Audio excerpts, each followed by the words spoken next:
வணக்கம். மதிமுகம் செய்திகள். இன்றைய முக்கிய நிகழ்வுகளை பார்ப்பதற்கு முன்பாக தலைப்புச் செய்திகளை பார்க்கலாம். நாட்டிலேயே அதிகபட்ச வாரிசு உறுப்பினர்களாக இருப்பது பாஜக. ஆய்வறிக்கையில் அதிர்ச்சி தகவல் வெளியீடு. மலேசிய ஆசியான் மாநாட்டில் பிரதமர் மோடி கலந்து கொள்ள மாட்டார். மலேசிய பிரதமர் அன்வர் இப்ராஹிம் தகவல். திமுக நெட்வொர்க் தான் உலகத்திலேயே மிகப்பெரிய நெட்வொர்க். துணை முதல்வர் உதயநிதி ஸ்டாலின் பெருமிதம். 4 மாவட்டங்களில் நாளை கனமழை பெய்ய வாய்ப்பு. வானிலை ஆய்வு மையம் தகவல். தொடர் மழையால் 2 லட்சம் ஏக்கரில் பயிர்கள் சேதம். இழப்பீடு வழங்க வேண்டுமென அன்புமணி ராமதாஸ் வலியுறுத்தல். நாட்டிலேயே அதிகபட்சமாக பாஜகவில் 387 எம்பி மற்றும் எம்எல்ஏக்கள் வாரிசு உறுப்பினர்களாக பதவியில் உள்ளனர் என்பது ஆய்வில் தெரியவந்துள்ளது. நாடு முழுவதும் வாரிசு எம்எல்ஏக்கள், நாடாளுமன்ற உறுப்பினர்கள் குறித்த ஆய்வறிக்கை வெளியாகியுள்ளது. இதில் பாஜக கூட்டணி கட்சியான தெலுங்கு தேசம் கட்சியில் மட்டும் 51 பேர் வாரிசு உறுப்பினர்கள் பதவியில் உள்ளனர். ஐக்கிய ஜனதா தளம் கட்சியில் 28 பேர் வாரிசுகள் என்பது தெரியவந்துள்ளது. மற்ற மாநில கட்சிகளில் 30 பேருக்கும் குறைவாக மட்டுமே வாரிசு உறுப்பினர்கள் உள்ளனர். ஒன்றிய அமைச்சரவையில் வாரிசுகள் 6 பேர் கேபினெட் அமைச்சர்களாகவும் 5 பேர் இணை அமைச்சர்களாகவும் உள்ளனர். அதிகபட்சமாக பாஜகவில் 84 குடும்பங்களை சேர்ந்தவர்களுக்கு வாய்ப்புகள் வழங்கப்பட்டு பதவியில் உள்ளனர். நாடு முழுவதும் 5294 பேர் எம்பி மற்றும் எம்எல்ஏக்களாக உள்ளனர். இதில் 1174 பேர் வாரிசுகள் என்பது ஆய்வு மூலம் தெரிய வந்துள்ளது. இதில் 854 பேர் எம்எல்ஏக்கள், 80 பேர் மேலவை உறுப்பினர்கள், 58 பேர் மாநிலங்களவை உறுப்பினர்கள், 182 பேர் மக்களவை உறுப்பினர்கள் என்பது ஆய்வில் தெரியவந்துள்ளது. மலேசியாவில் நடைபெறவுள்ள ஆசியான் மாநாட்டில் இந்திய பிரதமர் நரேந்திர மோடி நேரில் கலந்து கொள்ள மாட்டார் என்றும், காணொலி மூலம் கலந்து கொண்டு பிரதமர் மோடி உரையாற்ற உள்ளதாகவும் மலேசிய பிரதமர் அன்வர் இப்ராஹிம் தெரிவித்துள்ளார். மலேசியாவில் வருகின்ற அக்டோபர் 26 முதல் 28 வரை 3 நாட்கள் தென்கிழக்கு ஆசிய நாடுகள் கூட்டமைப்பின் உச்சி மாநாடு நடைபெற உள்ளது. இந்த உச்சி மாநாட்டில் அமெரிக்க அதிபர் டொனால்ட் ட்ரம்ப், பிரேசில் அதிபர் லூலா டி சில்வா உள்ளிட்ட முக்கிய தலைவர்கள் பங்கேற்க உள்ள நிலையில் பிரதமர் மோடியும் கலந்து கொள்வார் என்று எதிர்பார்க்கப்பட்டது. ஆனால் தீபாவளி பண்டிகை காரணமாக பிரதமர் மோடியால் ஆசியன் மாநாட்டில் நேரில் கலந்து கொள்ள முடியவில்லை. இருப்பினும் காணொலி காட்சி மூலம் உரையாற்ற உள்ளார் என்றும் மலேசியா பிரதமர் அன்வர் இப்ராஹிம் தெரிவித்துள்ளார். மேலும் பீகார் சட்டப்பேரவை பிரசாரத்தை பிரதமர் மோடி நாளை தொடங்க உள்ள நிலையில் ஆசியான் மாநாட்டில் நேரில் பங்கேற்பதை தவிர்த்திருக்கிறார் என்றும் கூறப்படுகிறது. ட்ரம்புடன் மோடி பேசியதை இந்திய அரசு உறுதிப்படுத்தாத நிலையில் குழப்பம் நீடிக்கிறது. இந்த நிலையில் ஆசியான் உச்சி மாநாட்டில் பங்கேற்றால் ட்ரம்பை சந்திக்க வேண்டியிருக்கும் என்பதால் மலேசிய பயணத்தை மோடி தவிர்த்திருக்கிறார் என்று கூறப்படுகிறது. இந்திய வழக்கத்தின்படி ஒரு நாட்டுடன் வர்த்தக பேச்சுவார்த்தை முடிவடைந்த பிறகுதான் தலைவர்கள் நேரில் சந்தித்துக் கொள்வார்கள் என்பது குறிப்பிடத்தக்கது. திமுக நெட்வொர்க் தான் உலகத்திலேயே மிகப்பெரிய நெட்வொர்க் என துணை முதல்வர் உதயநிதி ஸ்டாலின் பெருமிதம் தெரிவித்துள்ளார். சென்னை, தாம்பரம், ஆவடி ஆகிய மாநகராட்சிகள் மற்றும் பூந்தமல்லி நகராட்சிக்கு உட்பட்ட மாவட்ட செயலாளர்கள், நாடாளுமன்ற, சட்டமன்ற உறுப்பினர்கள் ஆலோசனை கூட்டம் அண்ணா அறிவாலயத்தில் நடந்தது. கூட்டத்தில் பேசிய துணை முதல்வர் உதயநிதி ஸ்டாலின், மக்கள் பிரச்சனை எப்போது எங்கு இருந்தாலும் திமுக உடன் இருக்கும் எனவும், இயற்கை பேரிடர்கள் எதுவாக இருந்தாலும் சரி, ஆளுங்கட்சியாக இருந்தாலும் சரி, எதிர்க்கட்சிகளாக இருந்தாலும் சரி, மக்களுடன் முதல்வர் நிற்கிறார் என்றும் கூறியுள்ளார்.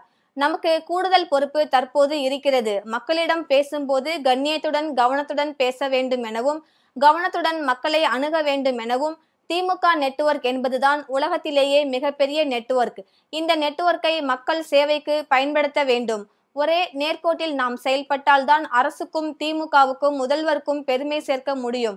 மேயர், சட்டமன்ற, நாடாளுமன்ற உறுப்பினர்கள், துணை மேயர் போன்றவர்கள் மீட்பு பணிகள் மற்றும் முகாம்களை முறையாக கண்காணிக்க வேண்டும். நாம் அனைவரும் களத்தில் நிற்க வேண்டும். அதை முதல்வர் கண்காணிப்பார். போட்டி போட்டுக்கொண்டு மக்களுக்கு உதவிகள் செய்ய வேண்டும். எத்தனையோ பேரிடர் பெருமழையிலும் மக்களை நாம் காப்பாற்றியுள்ளோம். இந்த மழை காலத்தில் மக்களுடன் நின்று அவர்களை காப்பாற்றுவோம் என பேசியுள்ளார்.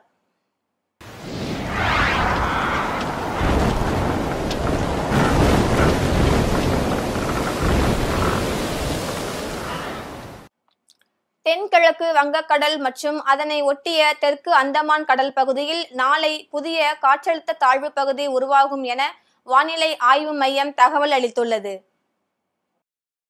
அதன்படி காற்றழுத்த தாழ்வு பகுதி உருவாகி அடுத்த 24 மணி நேரத்தில் மேற்கு வடமேற்கு திசையில் நகர்ந்து மேலும் வலுவடையக்கூடும் என இந்திய வானிலை மையம் தெரிவித்துள்ளது. வங்கக்கடலில் உருவான காற்றழுத்த தாழ்வு பகுதி தீவிர காற்றழுத்த தாழ்வு பகுதியாக வலுவடைந்து புயல் சின்னமாக மாறும் என கருதப்பட்ட நிலையில் நிலப்பரப்புக்கு அருகே வரும்போது அது வலுவிழந்தது. இதன் காரணமாக பெரும்பாலான இடங்களில் மழை குறைந்து விட்டது. இந்நிலையில் புதிய காற்றழுத்த தாழ்வு பகுதி நாளை உருவாவதாக இந்திய வானிலை ஆய்வு மையம் தெரிவித்துள்ளது. தொடர் மழையால் 2 லட்சம் ஏக்கரில் பயிர்கள் மூழ்கியதால் இழப்பீடு வழங்க வேண்டும் என அன்புமணி ராமதாஸ் வலியுறுத்தியுள்ளார். இது குறித்து பாமக தலைவர் அன்புமணி ராமதாஸ் அறிக்கை வெளியிட்டுள்ளார்.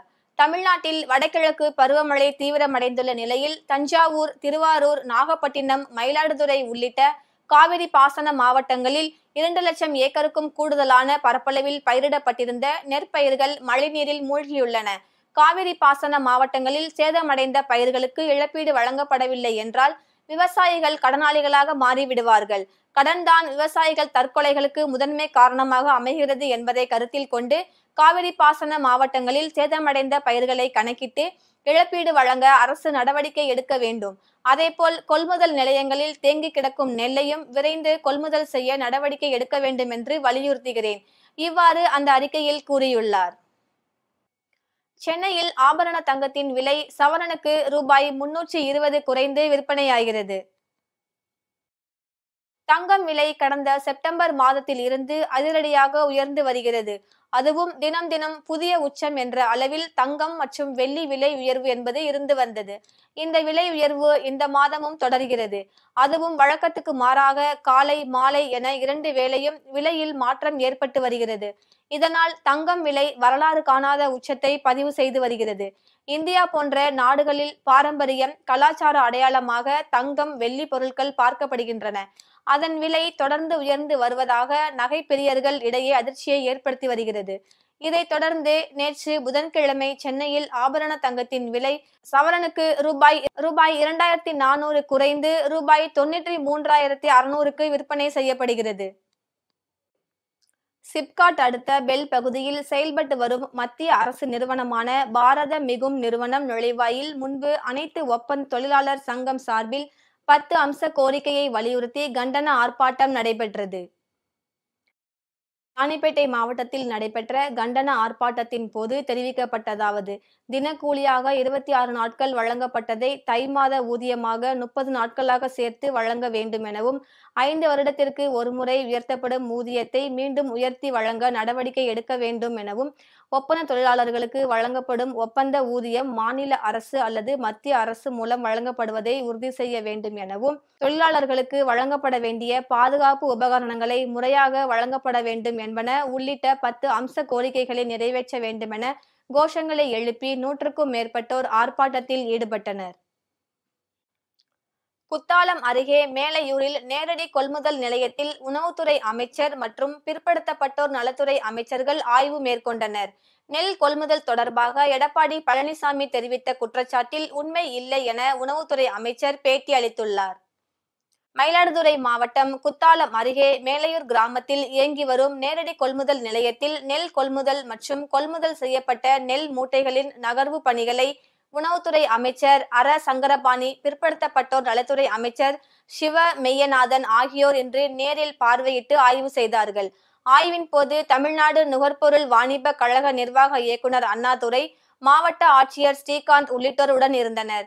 இவ்வாய்வின் போது உணவுத்துறை அமைச்சர் அர சங்கரபாணி தெரிவித்ததாவது: டெல்டா மாவட்ட ஆட்சியாளர்களின் கோரிக்கைக்கு இணங்க நெல்லின் ஈரப்பதத்தை 22% உயர்த்தி தர நடவடிக்கை எடுக்கப்பட்டு வருகிறது. இன்றைய தேதியில் 700 அரிசி ஆலைகளில் 12 லட்சம் மெட்ரிக் டன் மாதந்தோறும் அரைக்கின்ற அளவுக்கு அரவை திறனை கொண்டுள்ளோம். இதனுடன் மத்திய அரசு கூறியதன்படி விவசாயிகளிடம் கொள்முதல் செய்யப்பட்ட அரிசியுடன் செறிவூட்டப்பட்ட அரிசியை கலந்து பொதுமக்களுக்கு வழங்க உள்ளோம். இதுவே நெல் மூட்டைகள் தேக்கத்துக்கு காரணம். தினந்தோறும் 2000 மூட்டை நெல் கொள்முதல் செய்திருந்தால் நெல் தேக்கம் அடைந்திருக்காது என எதிர்க்கட்சி தலைவர் எடப்பாடி பழனிசாமி கூறியது குறித்த கேள்விக்கு முதலமைச்சர் பொறுப்பேற்ற பின் ஒவ்வொரு நேரடி நெல் கொள்முதல் நிலையங்களில் 800 மூட்டைக்கு பதிலாக 1000 மூட்டைகள் வாங்க வேண்டும் என அரசாணை பிறப்பிக்கப்பட்டுள்ளது. ஒரே நேரடி நெல் கொள்முதல் நிலையத்தில் ஒரு இயந்திரத்திற்கு பதிலாக நெல் அதிகமாக வரும் நேரங்களில் 2 இயந்திரங்கள் வைத்து 3000 மூட்டைகள் வரை வாங்கி வருகின்றோம். இதனை எடப்பாடி பழனிசாமி நேரில் சென்று பார்த்துவிட்டு பேச வேண்டும். வரும் காலங்களில் ஒரே இடத்தில் 5000 மூட்டைகள் தானியங்கி முறையில் நெல் கொள்முதல் பணிகள் நடைபெறுவதற்கான நடவடிக்கைகளும் எடுக்கப்பட்டு வருகிறது என்று குறிப்பிட்டுள்ளார். ராணிப்பேட்டை மாவட்டத்தில் 192 ஏரிகள் அதன் முழு கொள்ளளவை எட்டி உள்ளதாக மாவட்ட நிர்வாகம் தகவல் தெரிவித்துள்ளது. தமிழகத்தில் பருவமழை துவங்கியுள்ள நிலையில் தமிழகம் மற்றும் ஆந்திர எல்லைப் பகுதியில் கடந்த ஒரு வாரத்திற்கும் மேலாக கனமழையானது பெய்து வருகிறது. இதன் காரணமாக பொன்னை மற்றும் பாலாற்றில் வெள்ளப்பெருக்கு ஏற்பட்டுள்ளது. இதன் காரணமாக மாவட்டத்தில் உள்ள ஏரிகள் அதிவேகமாக நிரம்பி வருகிறது. இந்த நிலையில் ராணிப்பேட்டை மாவட்டத்தில் மொத்தம் 396 ஏரிகள் உள்ளது. இதில் 192 ஏரிகள் அதன் முழு கொள்ளளவை எட்டி உள்ளதாகவும் மீதமுள்ள 32 ஏரிகள் 99 முதல் 76% வரை நிரம்பி உள்ளதாகவும் 43 ஏரிகள் 50 முதல் 75% வரை நிரம்பி உள்ளதாகவும் 86 ஏரிகள் 25 முதல் 50% வரை நிரம்பி உள்ளதாகவும் 16 ஏரிகள் 25%த்திற்கும் குறைவாக நிரம்பி உள்ளதாகவும் ராணிப்பேட்டை மாவட்ட நிர்வாகம் தொடர்பாக அறிக்கை வெளியிட்டுள்ளனர். ஏரிகள் அதிவேகமாக நிரம்பி வரும் காரணத்தினால் விவசாயிகள் மகிழ்ச்சி அடைந்துள்ளனர். புதுக்கோட்டை மாவட்டம் கறம்பக்குடி அருகே துவார் மற்றும் வெள்ளாள விடுதியில் செயல்படும் கொள்முதல் நிலையத்தில் குவியல் குவியலாக கொட்டி வைத்திருந்த நெல்மணிகள் நனைந்து சேதமடைந்ததால் நெல் உலர்களம் அமைத்து தர விவசாயிகள் கோரிக்கை வைத்துள்ளனர். புதுக்கோட்டை மாவட்டம் கறம்பக்குடி அருகே உள்ள துவார் மற்றும் மழையூர் அருகே உள்ள வெள்ளாள விடுதி ஆகிய இருவேறு இடங்களில் அரசு நேரடி நெல் கொள்முதல் நிலையம் செயல்பட்டு வருகிறது. இந்நிலையில் கடந்த ஒரு மாதத்திற்கு மேலாக நெல்மணிகளை கொள்முதல் நிலையத்திற்கு முன்பு குவியல் குவியலாக விவசாயிகள் கொட்டி வைத்து கொள்முதலுக்காக காத்திருப்பதாகவும், ஆனால் நெல் கொள்முதல் நிலையங்களில் நாள் ஒன்றுக்கு 300 - 400 மூட்டைகள் மட்டுமே கொள்முதல் செய்யப்படுவதாக விவசாயிகள் குற்றம் சாட்டுகின்றனர். மேலும் நெல்மணிகள் குவியல் குவியலாக குவித்து வைக்கப்பட்டுள்ள நிலையில் புதுக்கோட்டை மாவட்டத்தில் தொடர்ந்து பெய்த மழையினால் நெல்மணிகள் நனைந்து கருப்பு நிறமாக மாறி சேதமடைந்து முளைத்து வருவதாக விவசாயிகள் வேதனை தெரிவிக்கின்றனர். ஒரு நாளைக்கு 1000 மூட்டைகளுக்கு மேல் நெல் கொள்முதல் செய்ய தமிழ்நாடு அரசு நடவடிக்கை எடுக்க வேண்டும் எனவும், நெல் கொள்முதல் நிலையங்களில் நெல்மணிகளை உலர்த்த உலர்களம் அமைத்து தர நடவடிக்கை எடுக்க வேண்டும் எனவும் விவசாயிகள் சார்பில் கோரிக்கை வைத்துள்ளனர். காவிரி ஆற்றில் வெள்ளப்பெருக்கு ஏற்பட்டுள்ள நிலையில் பூலாம்பட்டி பகுதியில் நடைபெற்று வந்த விசைப்படகு போக்குவரத்து தற்காலிகமாக நிறுத்தப்பட்டுள்ளது.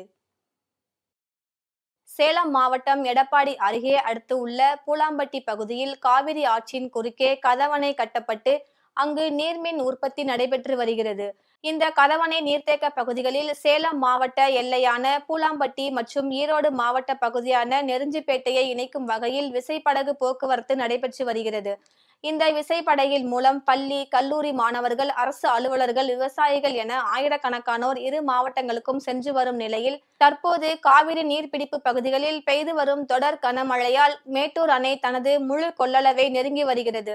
இந்நிலையில் மேட்டூர் அணையில் இருந்து காவிரி ஆற்றில் நேற்று முதல் தண்ணீர் திறக்கப்பட்டுள்ள நிலையில் காவிரி ஆற்றில் வெள்ளப்பெருக்கு ஏற்பட்டுள்ளது. இதனால் பூலாம்பட்டி பகுதியில் இரு மாவட்டங்களையும் இணைக்கும் வகையில் செயல்பட்டு வந்த விசைப்படகு போக்குவரத்து பாதுகாப்பு காரணங்களுக்காக தற்காலிகமாக நிறுத்தி வைக்கப்பட்டுள்ளது. மேலும் விசைப்படகு போக்குவரத்து நிறுத்தப்பட்டது.